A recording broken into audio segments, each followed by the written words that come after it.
The US says it's ready to sign a much anticipated resources deal with Ukraine. በዚህ የሩሲያና ዩክሬን ጦርነት በቀጠለበት በዚያ ልዕለ ኃያሉ አሜሪካ በኢኮኖሚ ከምትገዳደራት ቻይና ጋር የንግድ ጦርነት ውስጥ በገባችበት ወቅት ታሪካዊ የተሰኘውን የማዕድን ስምምነት ከዩክሬን ጋር አድርጋለች። ለወራት ውጥረት የበዛበትን ድርድር ያስተናገደውና በጦርነት የተጎዳውን የዩክሬን ኢኮኖሚ እንዲያገግም ይረዳል የተባለለት የማዕድን ስምምነት ትላንት ምሽቱን በይፋ ተፈርሟል። በአሜሪካና ዩክሬን መካከል የተፈረመው የማዕድን ስምምነት ዋሽንግተን በኪየቭ የኢንቨስትመንት ፈንድ ለማድረግና የዩክሬንን የኃይልና የማዕድን ሀብትን በጋራ ለመጠቀም የሚያስችላት ሲሆን ለዩክሬን ደግሞ የወታደራዊ ድጋፍ ፍላጎቷን ለማሳካት ወሳኝ መንገድ ይሆንላታል። የአሜሪካና የዩክሬን የመልሶ ግንባታ ኢንቨስትመንት ፈንድ ሩሲያ በዩክሬን ላይ ጦርነት ካወጀችበት የካቲት 2022 ወዲህ ዋሽንግተን ለኪየቭ ለላከችው ከፍተኛ የፋይናንስና ቁሳዊ ድጋፍ እውቅና ሰጥቷል። ዶናልድ ትራምፕም ቢሆኑ $350 ቢሊዮን ገንዘብ አፍስሰናል በሚል የሚቆጩበትን ጦርነት መልክ ሊለውጠው ይችላል። የግምጃ ቤቱ ኃላፊ ስኮት ቤሴንት ስምምነቱ ዩክሬን ዘላቂ ሰላምና ኢኮኖሚያዊ እድገት እንድታመጣ ሁለቱ ሀገራት ያላቸውን ቁርጠኝነት ያሳያል ብለዋል። የሀገራቱ የስምምነት ዜና የተሰማው አሜሪካ የዓለምን 90% ብርቅዬ ማዕድናት ክምችት ካላት ቻይና ጋር የንግድ ጦርነት ውስጥ ባለችበት ወቅት መሆኑ ይበልጥ የተጀመረውን ውጥረት ሊያቀጣጥለው ይችላል እየተባለ ነው። ዋሽንግተን በቤጂንግ ላይ ትኩረት የምታደርግባቸውን ማዕድናት ዩክሬን ውስጥ ልታገኝበት የምትችለውን አጋጣሚ እንደፈጠረላት ተነግሮለታልም ስምምነቱ። ዩክሬን ለታዳሽ ኃይል፣ ለወታደራዊ ስራዎች እንዲሁም በኢንዱስትሪ መሰረተ ልማት ጥቅም ላይ የሚውሉ እንደ ግራናይት፣ ቲታኒየም እና ሊቲየም ያሉ ማዕድናትን ሰፊ ክምችት እንዳላት ይነገራል። ስምምነቱን ለመፈረም ወደ ዋሽንግተን ያቀኑት የዩክሬን ምክትል ጠቅላይ ሚኒስትር ዩሊያ ሲቪራይደንኮ አዲሱ ፈንድ ዓለም አቀፍ ኢንቨስትመንትን ወደ ሀገራችን የሚስብ ይሆናል ሲሉ በኤክስ ገጻቸው ባሰፈሩ ጽሑፍ አስነብበዋል።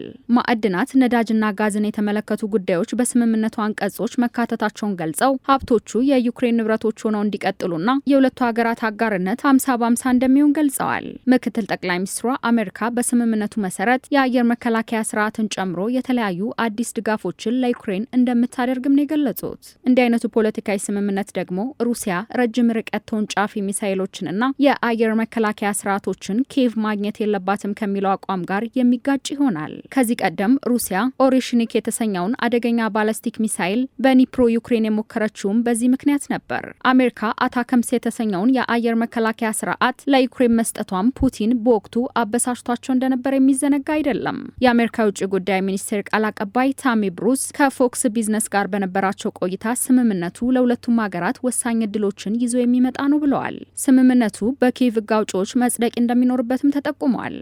ይህ የአሜሪካና የዩክሬን የንካምጣ ወይም ጊቭ ኤንድ ቴክ ስምምነት የዓለም ትኩረት ቢሆንም ይህ ዜና እስከተጠናቀረበት ሰዓት ድረስ ክሬምሊን ስለ ስምምነቱ ምላሽ ከመስጠት ተቆጥባለች። ስምምነቱ ለወራት የዘገየው ኪየቭ በመጨረሻዎቹ ደቂቃዎች የሀሳብ ለውጥ ለማድረግ በመሞከሯ ነው ሲሉ የአሜሪካ ባለስልጣናት ተናግረዋል። ዩክሬን ባለፈው ሳምንት መጨረሻ የተጠናቀቀው ስምምነት አንዳንድ ነጥቦቹ ተመልሰው እንዲታዩ በማለቷ ስምምነቱ መዘግየቱንም ጠቅሰዋል። በተለይ ፕሬዚዳንት ዘለንስኪ በኦቫል ኦፊስ ከትራምፕ እና ከምክትላቸው ዲጄ ቫንስ ጋር ከተጋጩ በኋላ ነገሮች ሁኔታቸውን ለውጠዋል። በዛ ላይ የአሁኑ ስምምነት ሩሲያ ከአሜሪካ ጋር ተጨማሪ ሰጣ ገባ ውስጥ ልትገባ የምትችልበትን አደገኛ ፖለቲካዊ መደላድል ሊፈጥርም ይችላል የሚል ስጋት ደቅኗል። ባለፈው የካቲት እንዲፈረም ሲጠበቅ የነበረው የመጀመሪያው ስምምነት ትራምፕ ዘለንስኪን በሶስተኛው የዓለም ጦርነት እየቆመርክ ነው ሲሉ መተቸታቸውን ተከትሎ በተፈጠረ ንትርክ ሳይሳካ ቆይቷል። የአሁኑ ስምምነት የተሳካው ደግሞ ትራምፕና ዘለንስኪ በሊቀ ጳጳስ ፍራንሲስ ቀብር ስነስርዓት ላይ ፊት ለፊት ከተገናኙ ከቀናት በኋላ ሲሆን ሞስኮና ዋሽንግተን በዩክሬን የተኩስ አቁም እንዲደረግ ሲያካሂዱት የነበረው ድርድር በተቀዛቀዘበት ወቅትም ነው። የአሜሪካው ፕሬዝዳንት ዶናልድ ትራምፕ ለኪየቭ የደህንነት ዋስትና ለመስጠት ስምምነት መፈራረምን እንደ ቅድመ ሁኔታ በማስቀመጥ በተደጋጋሚ ግፊት ሲያደርጉ መቆየታቸው ይታወቃል። ምንም እንኳን አዲሱ ስምምነት ቢፈረምም የዩክሬን ፕሬዝዳንት ቮሎዲሚር ዜሌንስኪ አሜሪካ አስቀድማ ስትጠይቅ ከነበሩ ፍላጎቶቿ የተወሰኑትን እንዲቀሩ አድርገዋል። ዩክሬን ከአሜሪካ ለምታገኘው የደህንነት እገዛ ምላሽ ከተፈጥሮ ሀብቷ የተወሰኑ ለዋሽንግተን እንደምታጋራ ብታረጋግጥም ዋሽንግተን ከፍላጎቱ አንጻር ያነሰ ጥቅም ነው ትላለች። በዛ ላይ ስምምነቶች የሚተገበሩበትን እድል ክሬምሊን ማሳካት ካልቻለ እንዲሁም የክሪሚያ ሉሃንስክ፣ ሄርሶንና ዶኔስክ ግዛቶች ጉዳይ መፍትሄ ካልተሰጣቸው የዋሽንግተንና የኪየቭ ስምምነት ውሃ የማያነሳ የወረቀት ላይ ውጥን ብቻ መሆኑ አይቀሬ ነው።